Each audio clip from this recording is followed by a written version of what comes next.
Good morning. I wanted to do a quick update video about some of the stuff that happened last night and what I anticipate will happen in the next couple of days. So obviously yesterday morning there was a terrorist attack on the Kerch Bridge which killed two young adults, and their teenage daughter survived, but is very unwell. I was very sad about that yesterday, but I did do a video about it. Also yesterday the grain deal ended.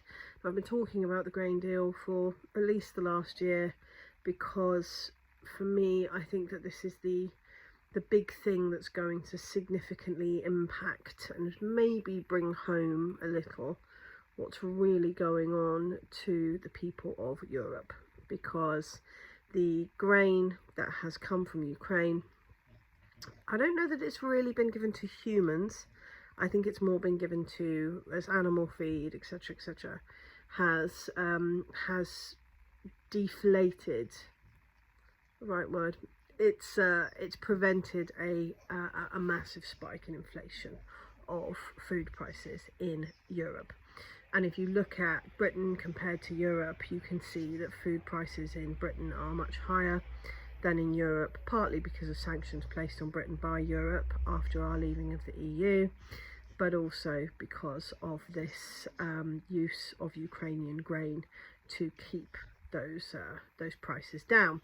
Now, Zelensky last night did impassioned, wild speech on Twitter, which he posted on Twitter, where he discussed the grain deal at length and listed 3 or 4 times in some cases countries that he believed would be damaged by the lack of the grain deal, and begging the UN, America and Turkey to offer security to Ukrainian grain ships leaving Odessa.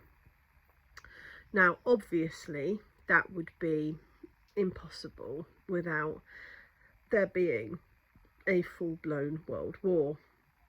You can't have Turkish warships defending Ukrainian grain ships in the Black Sea if Russia has labelled that a military area.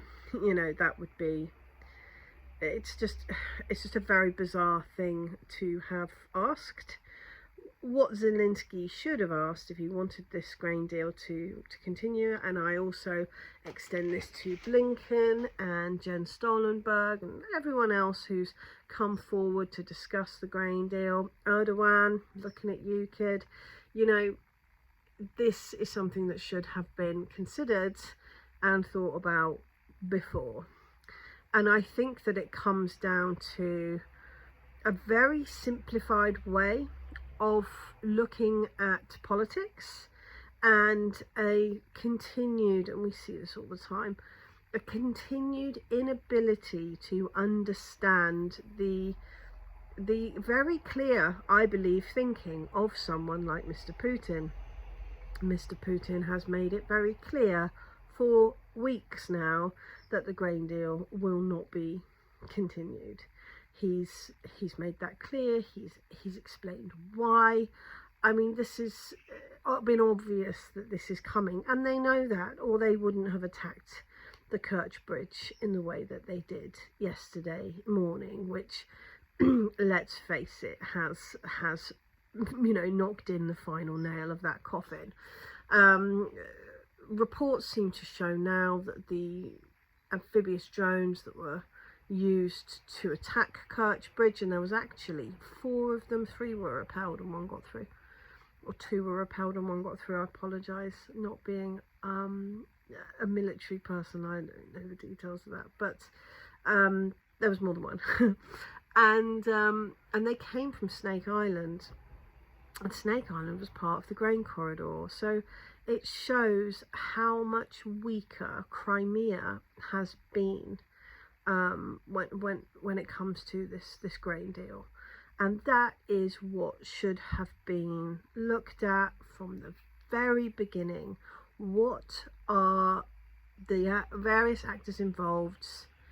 What are their red lines? What are their strong points? What are they going to focus on and defend? And it's very, very clear that Russians will defend Crimea to the point of war. They will defend Crimea. They've done it since 2014. And for people who are watching this and are saying, well, Crimea is Ukrainian. Well, firstly, I'd ask you to go and have a look at Brian Beletic's channel of yesterday, the 17th of July 2013.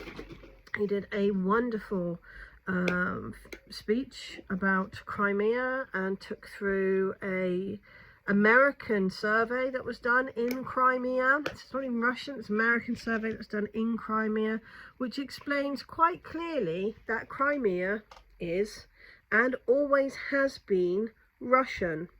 I mean, we can go back to Catherine the Great if you like, but the reality is that the Turks have got far more claim to Crimea than Ukraine ever has. It's never been part of Ukraine. This is a fallacy that has been created. Anyway, so please go and have a look at that if you're struggling with that concept. Anyway, I think that the defense of Crimea is a logical and is a valid concern. I don't think it would have been too much difficulty for the UN and Blinken and Erdogan and Zelensky and all the other actors that have come forward to talk about this to actually say, cool, we have this grain deal, we make sure everything goes through well, and we will not use those strategic, safe zones to attack Crimea. How difficult is that? That is not a hard sentence to say, and it's not a hard thing to realise. And I think that that's been a huge problem throughout this war. It's like the Russians say something quite clearly, I believe, and people go, well, what do they really mean? What are they really saying? Well, actually, what they've shown right the way through is that they've meant what they've said. They've said what they mean. So maybe we should look at things from that angle. And if we need further clarification, maybe we should ask the Russians what that further clarification is. There has been so little communication between parties here, even in the Second World War. Well, stage one of the Second World War, as I would call it. There was direct communications between all of the parties involved. This is bizarre, this kind of it's like a teenage war. It's like a war that you have with your siblings. I'm not going to talk to you. I'm going to throw toilet roll at your head, which my sons actually did to each other yesterday. Anyway, we should be asking what the lines are and how we can get the best out of the situation based on what we need, because that's what's best for us. It's not about being selfless. It's not about giving in to Russia. It's literally about being able to look at what is beneficial to us and say, right, if we want to achieve that, we have to play this cleverly. But there isn't anyone being clever in the West. There are people being downright stupid. I can't see it any other way. So the grain deal has been an obvious problem for some time. The Russians have made it very, very clear that they have no intention of continuing with it. Erdogan reacted by basically stabbing Russia in the back for the Vilnius summit and then backtracking on what he'd said before it had even finished. Apologies, just opening my thermos. And, you've got to look at this. So when I spoke to people 2 days ago and they said to me, oh, don't worry, the grain deal will continue. I was like, no, it obviously won't. And all of the people, all of the actors involved in this situation are aware of that. very, very clearly. And we had this horrendous terrorist attack on the Kerch Bridge. And again, you know, I do not understand the mindset of Ukrainian supporters who, and I was absolutely devastated yesterday, because I watched so many people gleeful or fine with this terrorist attack on the Kerch Bridge that killed a family. And it's like, well, please explain your logic to me here. If Crimeans are Ukrainian in your head, then those people who died are Ukrainians. Why are you happy about that? It makes no sense. It makes absolutely no sense. And the reason it makes no sense is because these people who Slava Ukraini and do the whole thing, you know, they know full well that those people are Russian. Because if they thought they were Ukrainian, they would be lamenting their deaths and saying how tragic it is that this has happened, and, you know, how in war there's casualties and isn't it awful, and all the other stuff that's said when there's civilian attacks, you know. But that hasn't happened, because we are in this bizarre world where people believe that Russians aren't human beings. Look at how Lindsey Graham spoke about his money, you know, oh, the best money we've ever spent. What the Ukrainians haven't realised, for some bizarre reason, is that they're the Russians he's talking about, you know. The Americans don't see the Slavics any different to each other any more than the Russians do. You know, they're quite happy to pay to kill Slavs. That's fine with them. It's just killing Russians. They don't care whether they're in blue and yellow, or you know, red, blue and white. They don't care. Anyway, so that happened. Then we had this bizarre kind of speech by Zelensky, in which he didn't even mention this family, you know, and same with Elwood on Sky News, didn't even mention the death. It's just mind-boggling to me that people still support these men. The lack of compassion was very hard for me to bear yesterday. Anyway, we had that. We've had Jen Stoltenberg come out and say, you know, the grain deal, it was protecting people's lives. It was stopping people from being hungry. I think Zelensky put a figure at something like 400 million people who are not hungry because of the grain deal. But only 3% of that grain actually went to the places it was supposed to go to. The majority of it was flooding Western Europe, which wasn't doing Western Europe any good, any more than it was doing the people in Africa and Middle East and Asia who needed it any good. That is the reality.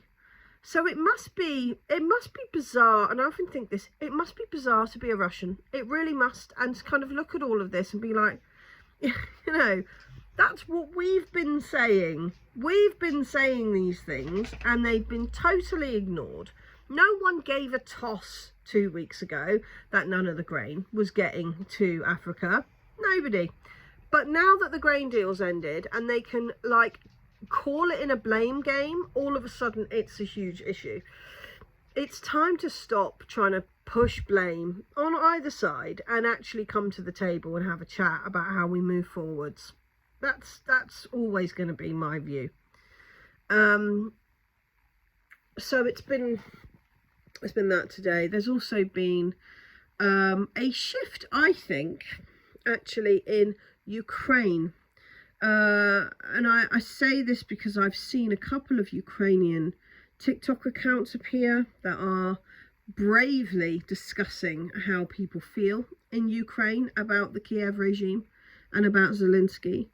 There's also been a bizarre speech by Lindsey Graham in which he condemns the use of cluster munitions and threatens, of all things, the ICC, the criminal court that the Americans have made an active law against, against being used on Americans. They've said they will bomb The Hague if the ICC is used on Americans, and then Lindsey Graham, of all people, has stood on a platform and said, if you use cluster munitions on civilians, Russia, then you will be tried at The Hague. And it's like, wow, what kind of planet are we living in here? We had Janet Yellen stand up and do a speech in her kind of usual slurred way. I do wonder, and apologies, America, if this is kind of off the cuff, but I see a lot of videos of people like bending over on drugs in America. There's like a bendy drug, isn't there? Which I have to say I've never ever seen before, and as part of, if you like, my hippie youth, without even my knowledge, I have been around some very, very hardcore drugs. I remember being at a festival once. I don't think it was a legal one, just to clarify. And my friend, who was a recovering addict, came into a cafe with me in a yurt. And she said, we need to leave. And I said, what? We left. And she said they were smoking smack in there. And I'd smelled that smell many, many, many, many times. It was a normal hippie smell, to be honest, but I had no awareness that that's what that was. So this zombie drug that's going on in America, and people relate it to heroin, and I think actually I can't see there's something else going on there, But when I listened to Kamala Harris, and when I listened to Yellen, the other day, I had a friend called Yellen. That's why I put a D on her name, Yellen. The other day, I note that they kind of slur their words quite a lot. Now, Biden does as well, but he's, old, but they're not so old. And I wonder, is there some sort of, are they on something? I don't know if that's going too far. Maybe some Americans can elaborate, but there seems to be, I think, where there's an extreme problem, so extreme, you've got people falling, well, they don't even fall over, do they? They hanging out in the street. Got a new meaning to that word now. In the way that they are on the streets, there's going to be kind of low-level versions of that throughout society. And I wonder if that's kind of crippling some of the people at the White House at the moment. That's a thought on my mind.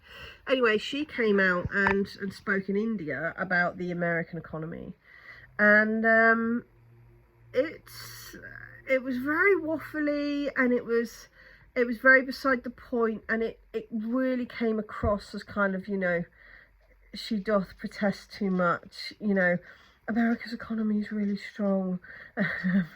Yeah, it's really going well. And you can see the hyperinflation graphs in her mind, and you understand that America is desperately trying to push itself to have the economy of a country, many, many times its size. And it is crippling the people of America, this one-upmanship that they're trying to pull. So I did kind of note that. But on Ukraine, there's been the defence minister, who's overly familiar, isn't he? This is his second time round. He was in stage one. You know what I mean? With the little glasses. That one, yeah. I can't remember his name. I wouldn't bother to keep it in my head, to be quite honest with you. Him. He's the defence minister of Ukraine, and he has just bought a villa, beautiful villa in Spain for 7 million euros. And he's paid for his daughter to have some music video on a billboard, and it's like complete flouting of money. And I found this wonderful guy on TikTok, this Ukrainian guy, and he's talking about how the kind of elites in Ukraine are able to pay their way out of being press ganged or having the border controls that everyone else has had, which is why this guy's been able to go to Spain and buy a villa. And the Ukrainians are starting to get peeved about it because, even the most stoic Ukrainian nationalists of them are like, well, we're in a war effort, and yet Kiev is full of rich kids. it's a bizarre crossover. There was a Russian blogger who went into Kiev and he did some interviews, and he said, only 1% of Ukrainians believe that they are losing. Wow. Because when you look at the reality, Ukraine is very clearly losing. The counteroffensive has been an absolute failure. They're resorting to increasingly desperate tactics like blowing up bridges with families on them, etc. And look at what happened at Vilnius. But then they say, and this was again in the Kyiv Independent, and they said, next NATO summits in Washington and we'll definitely get an invite, and it's like, wow, you really are just being dangled that carrot again and again and again. Erdogan and Biden have fallen out. Shocker, because Biden has said, well, I'm not sure that we're able to give you the F-16s, because Erdogan said, well, I'm not sure we're able to let the Swedes into NATO. And then to make matters worse for NATO, Hungary has said no to Sweden joining NATO. They said they won't ratify it because it will wind up the Russians. It's all very much falling apart, and I think Vilnius really did show these people for who they are in their suits and their high heels, and what came out of it, and where was the concern? That's what I'd like to know. Where are all the people who were worried about Russia taking over Europe? They're not, because they know there's absolutely no threat there. It's said quite a lot, I think. The Polish have had a plane go down. I haven't seen them blame it on the Russians yet, but I'm sure they'll figure out a way to in the next few hours. And of course, Russia has reacted to this bombing of the Kerch Bridge with some strikes on airports, airfields that have these unmanned aerial vehicles, these drones, and also on seaports in Odessa. I think that the Snake Island will be taken back by the Russians very soon. Again, I'm not really big into the whole military side of things, but it just seems sensible to me. I mean, we know that the drones that hit the Kerch Bridge came from Snake Island, so it would make sense to go and make sure that that is safe, so that Crimea isn't at risk. And I then think that there will be a amphibious taking of Odessa, because if you have an amphibious taking of Odessa, you don't, through the Black Sea, which is Russian now. It is. I know they've got some clearing up to do, but let's be realistic. Okay, come on, guys. So they've got the Black Sea. They'll take Odessa. They'll take Odessa amphibiously, which removes the need to push through the Ukrainian defence lines that have been kind of haphazardly pulled up since the end of the Bakhmut saga. And then what exactly are Kiev going to do? Because they've got Belarus in the north. And I know people say, oh, Wagner's in Belarus. The Belarusians have got a very, very strong army all on their own. They don't actually need Wagner there to do anything. If the Belarusians wanted to march on Kiev, then that is what the Belarusians would do. However, they have the Belarusians up there. Many Belarusian men, I believe, are very eager to support Russia in this, because I think it's forgotten how insulting all of this is actually to Belarus. There was a statue that was put up on the border between Belarus, Russia and Ukraine, and it was of three sisters, and it was the three sisters, and it was a mark of the respect that each country had for each other. And look what's happening in Ukraine. So for Belarus, this is actually very important that that Ukraine is neutralized. Also, Belarus is under almost constant threat from Poland, and I've spoken to Polish people about this, and they are wild. You know, we're trying to instill regime change in your country to protect you. And it's like, wow, the last thing the Belarusians need is protection, you know, a la Poland. And, you know, there's all this stuff going on, and the Polish will line loads of men up on the border and build fences. And it's the Glastonbury Festival defence tactic, isn't it? Those fences. I'm pretty sure that even I've managed to get through a couple of fences like that in my time, let alone the Russian or the Belarusian army. It's just bizarre to me. But Finland joined NATO, put up a fence, you know. Poland, oh, best put up a fence. That'll stop them, you know. Hilarious. Anyway, so for Belarus, it's actually very important that Russia is successful.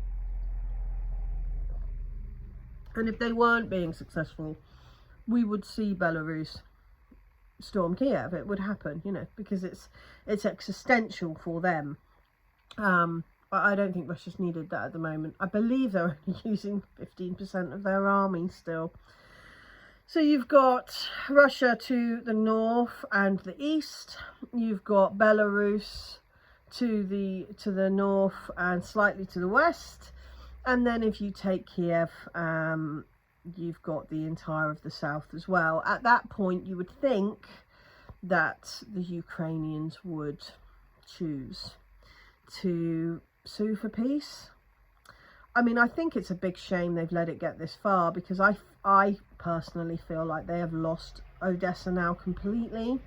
And I'm not sure that that was the case until, you know, the last few hours, because I think Mr. Putin's well aware that a landlocked Ukraine is going to struggle massively to perform trade. It makes everything more difficult, and they have done that to themselves. And you know, it's been said right from the beginning, if you carry on this war, if you keep doing this, you will lose more and more territory. The longer range missiles you have, the more territory you're going to lose. You know, what we take, we ain't giving back. And I think that there's a lot of fighting going on in the north. Russia are advancing there. Fighting going on around Bakhmut. There are some small advances there from the Ukrainians, I believe, around Bakhmut, but not even up to the defensive lines of Russia. These are fields and farmsteads, and often booby-trapped. The Russians, from what I've seen, have been flying leaflets over the Ukrainian lines with radio signals so that they can surrender, because most of the men who are on the front lines now are actually press ganged, forced to be there. So Russia doesn't want to kill them. That's the reality. Russia doesn't want to be killing people. Very, very different from the Ukrainian side, I have to say. Alexander Mercouris made a really interesting point in his video yesterday. It might have been yesterday. I sometimes it takes me a while to get through his videos, bless him. But he was talking about Zelensky and Zelensky having like two separate wars, and this total breakdown in the kind of Ukrainian structure. And it was really, really interesting when you listen to that, and then you listen to Brian Beletic's video from yesterday, because he was talking about The Art of War, the book The Art of War, and how organisation is absolutely key, and having people who kind of know where they are and what they're doing is super important. So I think that is what we're seeing. And also what Mr. Mercouris said, which I found really interesting, is he said that the Americans have clearly, I hope I get this the right way around, they've clearly backed Zelensky in the north, because he's got all of the good equipment. I think I've got that the wrong way around. I think it's Zelensky, and Zelensky is therefore really pissed and makes that very clear, because he's got the kind of lesser of the equipment, and he outranks anyway. So there's There's obvious divides going on in the Ukrainian military. There's obvious divides starting to show within the people of Ukraine who are increasingly disillusioned. There's cracks that are massively starting to show in the White House, who are essentially making statements that fight each other, because I think it's pretty clear, and we see this in the UK as well. And don't forget, Rishi Sunak studied in Russia, God if only, in America. They are telling the population something which is patently untrue. You don't have to worry, the economy's great, everything's fantastic, we aren't in recession, yada yada yada, it's just a bit of inflation, look the other way. When actually we are in a recession, they're just hyperinflating the economy so that they can have one-upmanship competition. And we, the people, see that because we're living it, you know. So I think that that's very, very important to kind of specify. There are that sort of lying to your own people, it doesn't work forever, and it's starting to really, really not work. The White House are making contradictory statements because they're arguing with each other. They send Biden out. He makes enemies everywhere he goes because he's a deeply unlikable man and has been even before the dementia. And of course, who have they got as backups? Blinken, Sullivan, Yellen. I mean, these are all deeply, Lloyd Austin, deeply unlikable, Lindsey Graham, warmongering people. And that's their diplomatic line. It's frightening, really. So next few hours, I think we're going to see a massive missile strike from Russia, because that's what happened last time. And I think that's what's going to go on. There were a lot of drones flying over Odessa last night, and I think that they will be working out where they're going to hit. The Russians have used a kind of no rest for the wicked vibe quite often, and retaliation to these attacks. And so essentially what they're doing is they're not necessarily attacking civilian infrastructure, but they are launching so many missiles at military infrastructure that the civilians don't get much sleep, and obviously are in a constant state of what is coming, and do we have to worry. And I think we'll see something similar to that. And like I said, my prediction, my uneducated prediction, is that there will be an amphibious landing in Odessa, and that we will see Odessa taken at a similar time to Liman, the north, and then I think that there'll be some changes down south as well. So there we go. As far as I'm aware, the Kerch Bridge has already got some traffic moving on it. It hasn't been used for military infrastructure for years. Brian Beletic again did a wonderful half an hour video on this, where he discusses the fact that Russia hadn't needed the Kerch Bridge for military use for many years, so it definitely doesn't need it now. There's no doubt in my mind this was not a military target. This was a act of terrorism against a civilian target. So let's see what happens next. I do, however, think that this end of the grain deal will mean more grain gets to people who need it. And like I said yesterday, for Putin to have re-signed that grain deal, he would be ripping off Africa. And I don't think that's something that Mr. Putin would do. Africa is very, very firmly in favour of Russia, and they need that, you know. So, yeah, let's see what happens next. All the best. I hope you have a lovely day. I'm going to pop my Patreon and my Buy Me a Coffee in the comments. Feel free to support me if you can.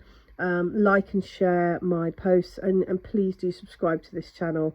I'm still quite new on YouTube, but I just got 100 subscribers this morning, so I was really pleased about that. And thank you everyone that supported me and has come over from TikTok. Welcome. I look forward to seeing you all soon. Much love.